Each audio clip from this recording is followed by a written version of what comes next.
everyone, and welcome to What's the Alternative, where every week we take a scripture from the Bible, we briefly open it up, and we pose the question, what is the alternative? And so we've been on a break for a little while, but we are back, and we're back with something really exciting. We're looking at the book of Ruth. So we're looking at the entire book of Ruth. And we're taking it chapter by chapter. And as we open each chapter, we're looking for ways that we can apply some of the things that we see Ruth and those around her doing, those things that are glorifying to God. So we'll basically open it up and we're saying, what lessons can we take and what lessons can we apply to our lives to ensure we're living a life that is righteous and pleasing to our God? And we also have a sermon series on this. So you check out the sermons on our YouTube channel. Again, we're doing it chapter by chapter. And if you haven't read the book of Ruth, then I encourage you to do so. And also, if you haven't subscribed, then go ahead and subscribe to our channel so you don't miss any of our weekly content. So, the book of Ruth, chapter 1. Now, in chapter 1, we're almost always drawn to the loyalty of Ruth, the way that she says that she's going to stay with her mother-in-law, Naomi. She's not going to go back home. And wherever Naomi goes, Ruth will go too. And it's amazing. Her loyalty is amazing. But what I want us to focus on is Naomi. Now, Naomi had a husband and she lost her husband. She also had 2 sons and lost her 2 sons also. And so Naomi is basically quite lonely. She has her daughter-in-laws, but she lost her son and her two sons and her husband. And I often think about how Naomi must have felt, the pain, the sorrow, the grief, the despair, just the hurt, the heartbreak that she must have been going through. Yet amazingly, even though she's going through all these emotions, she's able to look at her daughter-in-laws and say to them, I can't provide for you.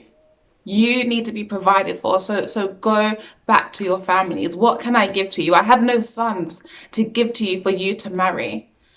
What's so amazing about this is that Naomi, even in all of that pain that she's going through, she's able to look around her and see the needs of others.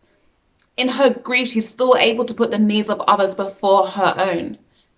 I often think how easy it would have been for Naomi to say, I have lost everything, but I still have these 2 daughters-in-laws.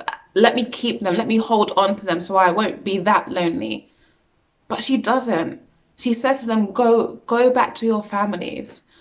And I think this is absolutely incredible. And I think it's one of the great lessons that we can take from chapter 1 of Ruth.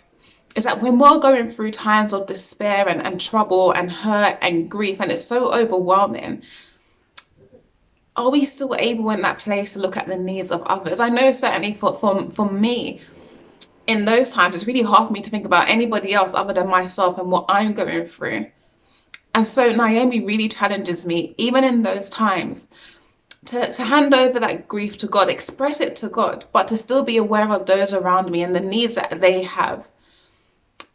What Naomi shows us is a perfect example of kindness, being aware of those around us, being unselfish, being selfless, and still caring for others when we're just in so much heartbreak and so much pain and suffering.